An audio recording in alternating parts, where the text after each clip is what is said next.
যারা নতুন বিদেশ আসবেন ভিডিওটা তাদের জন্য।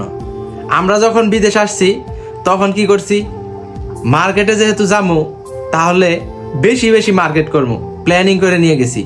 কারণ বিদেশ যেহেতু যাবো তাহলে অনেক দিন কেনাকাটা করতে পারবো না, সেই হিসাবে মার্কেটে যাই 4-5টা শার্ট নিছি, 3-4টা ফুল প্যান্ট নিছি, শর্ট প্যান্ট নিছি, গোল গলা গেঞ্জি নিছি, কলারওয়ালা গেঞ্জি নিছি। আমার কাজে আসছে জানেন কোনটা? আপনি যদি বেশি করে লুঙ্গি নিয়ে আসেন, গামছা নিয়ে আসেন, মোজা নিয়ে আসেন, তোয়াইলা নিয়ে আসেন, এগুলো আপনার কাজে আসবে। বাকিগুলা একটাও আপনার কাজে আসবে না। কারণ হচ্ছে আপনি লং টাইম যখন ডিউটি করে বাসায় আসবেন, শার্ট পরার টাইম নাই আপনার। 1টা থেকে 2টা শার্ট আনবেন, 4-5টা শার্ট কখনোই নিয়ে আসবেন না, 4-5টা ফুল প্যান্ট কখনোই নিয়ে আসবেন না। কারণ আপনি আপনার মাপে আনবেন কিন্তু সেগুলা একটা সময় সাইজে লাগবে না। শার্ট নিয়ে আসবেন, সেগুলা আপনি মোটা হয়ে যাবেন।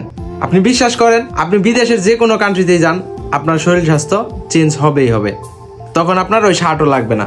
অতএব আপনি আসার সময় 2টা শার্ট নেবেন, 2টা গোল গলা গেঞ্জি নেবেন, 2টা কলারওয়ালা গেঞ্জি নেবেন।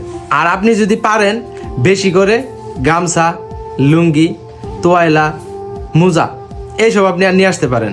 এইসব নিয়ে আসলে কোনো ফালানি নেই, এইসব আপনার সবগুলাই কাজে লাগবে। কিন্তু আপনি যদি শার্ট বেশি করে নিয়ে আসেন, গেঞ্জি বেশি করে নিয়ে আসেন, কোনো লাভ নাই।